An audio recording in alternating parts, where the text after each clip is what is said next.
Welcome to 108 Gates. We're doing the Divine Masculine reading, and the shift from the Divine Feminine to the Divine Masculine reading is significantly different.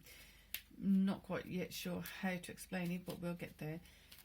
The Divine Feminine reading is uploading as I speak, and let's get into this. So there's been a lot of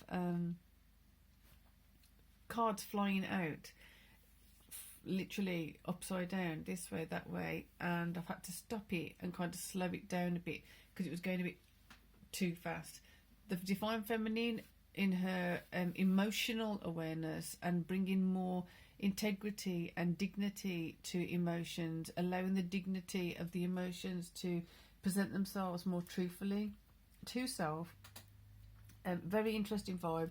Very interesting how the perspective has the potential to change. The work has to be done. Definite pockets of explanations possible in further readings, but there's so many pockets of areas where work must be done, or it'll get done for you. That kind of deal going on. Here is feeling very much so of needing to slow right down to be able to be aware of where we're going next, what we're doing next. True feelings, seeing how we actually feel about the true feelings. So then this is how it's been going. So we're going to just do it that way because it's been flopping and flipping and darting out.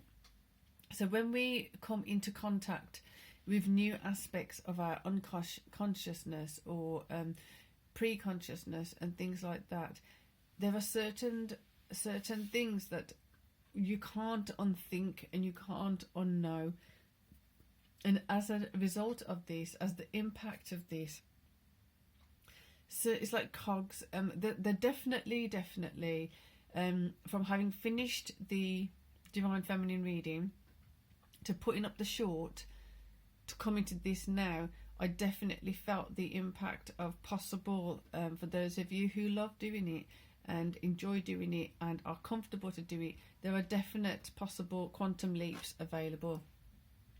They're not going to be easy to navigate if you are struggling with holding on to concepts of things, or struggling holding on to people, or times, places, things even.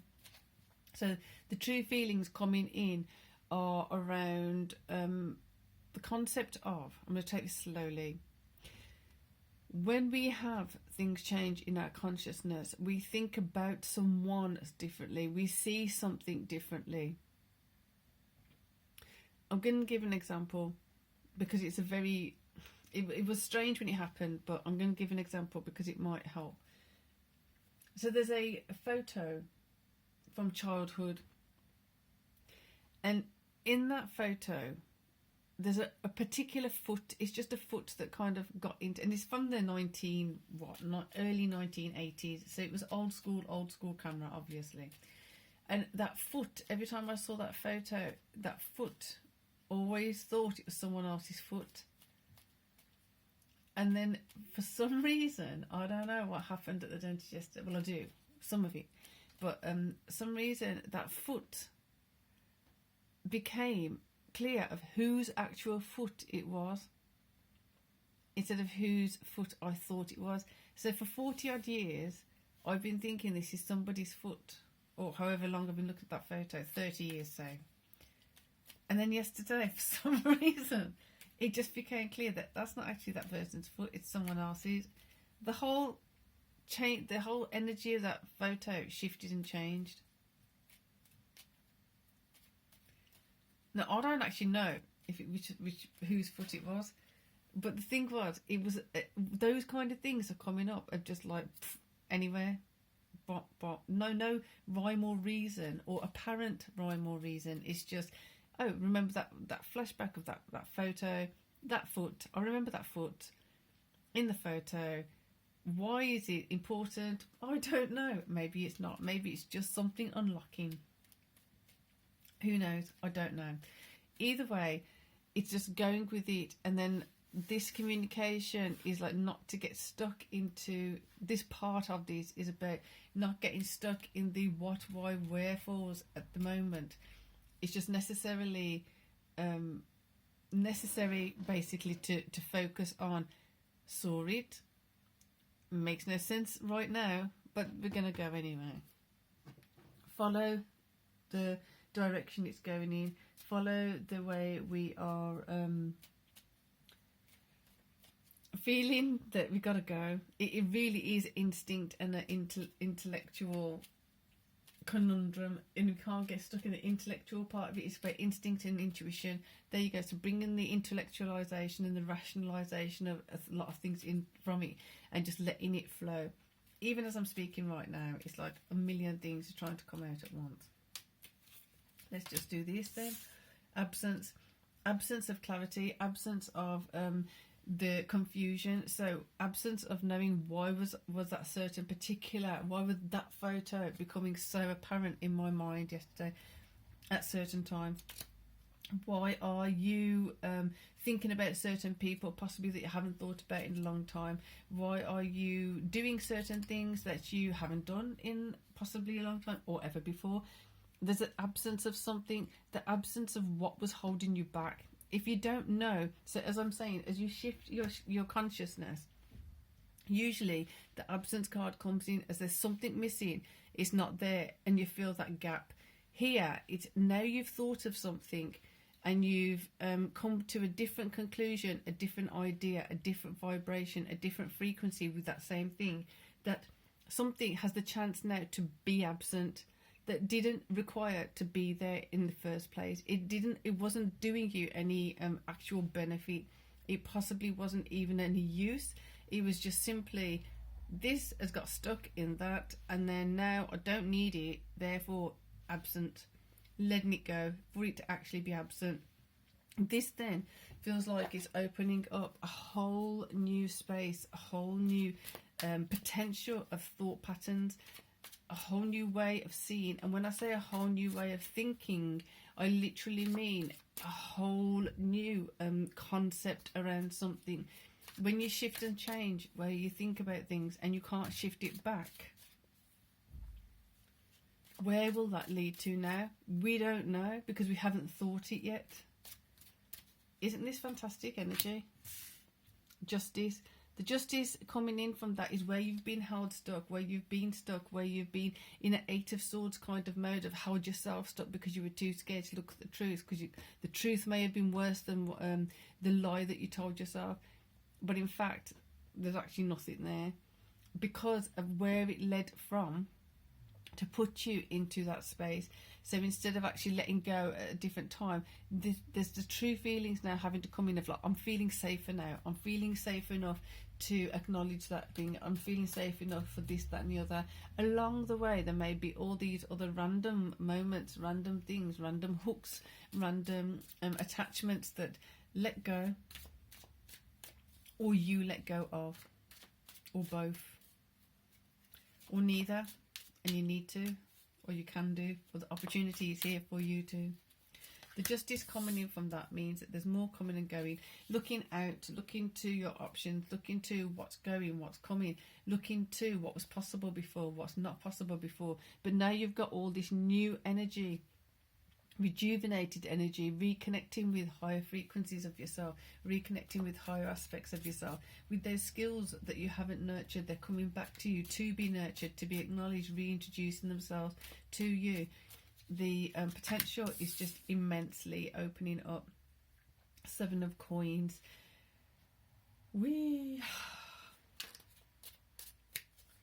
That's Seven of Cups in the feminine reading. Did we? I think it was. Yeah, because there was like options coming in that did not.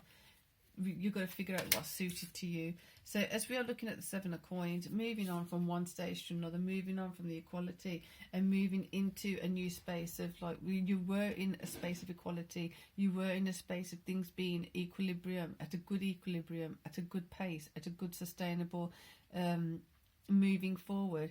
Acknowledging what you don't have, acknowledging what you do have, having some comfort in that, therefore knowing where you want to move forward. And in that space, it's then coming through with the Seven of Seven of Coins, it's kind of acknowledging that you're not at the 8 yet. You're not ready to quite build something new, because there's this is the planning period. This, I don't know why it's coming in this way, but it's coming in this way. This is the planning period, as you're noticing more so of what you do want and don't want, what is possible and what isn't possible. So it does make sense as to why this is here, that as you are seeing what's not possible, you just take that off the drawing board, you take that off the clipboard, you take that off the notice board, you take that off the planner. This is then absence of a to-do list, because you don't have to do it anymore. Therefore, you've got space opening up, mind space, emotional space, time space, resource space, all this space, financial space, opening up to something that's more viable, more sustainable, more applicable, more appropriate for you, going more so, heading into the 8 of Coins energy at some point when you've done your resting, because you may have been talking to yourself in a way that was, I've got to do this, I've got to do that, what about this, and what about that, or it felt like the world was just throwing task at you, task at you, task at you, task at you, and you kind of had to juggle it in a way that it's like, well, I don't quite even know why I'm doing this. You'll figure it out. It'll start being shown to you. Maybe you didn't have to do it, you just took it upon yourself to do it. So knowing this now, how much can you let go of? Knowing this now, how much can you feel easier about not doing so-and-so's tasks because they need to do it themselves? The guilt of not doing someone's chores when they're asking you to can just go, because you know that that's not actually my chore to do, it's their chore to do. Bringing in the justice, bringing in the ease in the heart, bringing in the ease in the emotions, making sure that momentum forward continues. 6 of Coins. Interesting. So as you rest, you literally, it feels like it's getting more and more solid, more and more congruent and convinced of why you didn't do certain things, more happy and content with your choices and decisions of why you haven't done certain things. Therefore, this absence now is not about sad about what's not there, it's not sad about what hasn't been done, it's actually bringing in this energy of justice of what hasn't been done. And therefore, I'm glad I didn't do it. I'm glad I didn't put my time and effort into continuing to just keep pushing their rock up that hill, and then them coming when they feel it's okay to come and pull me when I'm pushing their rock up the hill, and they're expecting me to push their rock up the hill again.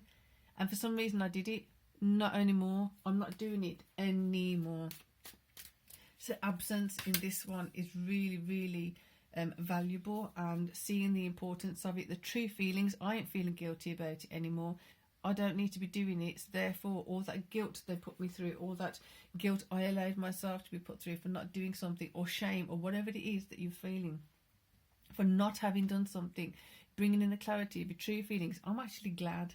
Communicating now the gratitude towards yourself for standing up for yourself, for not going into that same monotonous depleting and soul destroying on some level patterns of what others were expecting you to do, or stuff that just wasn't useful for you.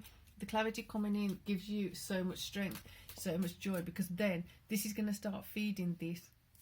It's going to start feeding which direction am I going in. Clarity comes in.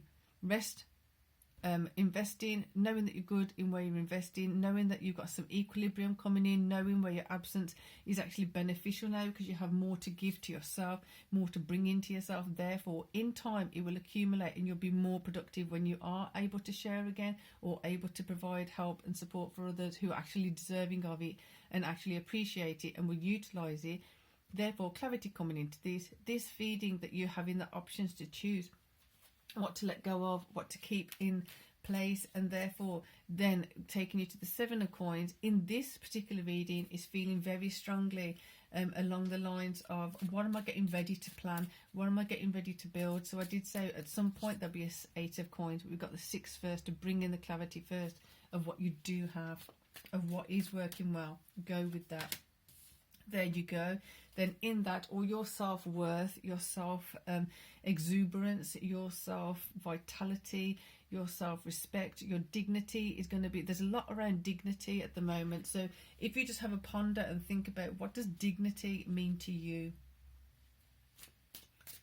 What is dignity to you? Have there been times where you felt like your dignity was compromised? Bringing in dignity, bringing in the power of the dignity, bringing in the power of dignity, rejuvenated, healed, cleansed, purified. When we think of somebody's dignity taken from them, it's not a pretty picture. We're going to get one more card, then wrap this up. I think I could go on forever. Ages, should we say. Seven of Cups. And the 7th one is broken. So again, that's 7 of Cups, but a very different vibe to the feminine one. When we're seeing that there's so many options, which ones are for us, which ones for us, which ones are not for us. This option is here, this option is here. That's all looking quite dressed up and fancy and whatever else. But then seeing that, you know what, not all the options are for self. Interestingly, there's only 1 cup broken. So it may be that we start juggling more things, but because there's absence of other people's to-do list, we may actually have more time to do more of what we wanted to do, more than one thing of what we wanted to do, more than 2 things of what we wanted to do. So this feels like I'm really talking fast and I'm trying to slow it down, but it wants to bop, bop, bop, bop, bop, let's go. So with that, I'm going to say, see you soon. Peace and love.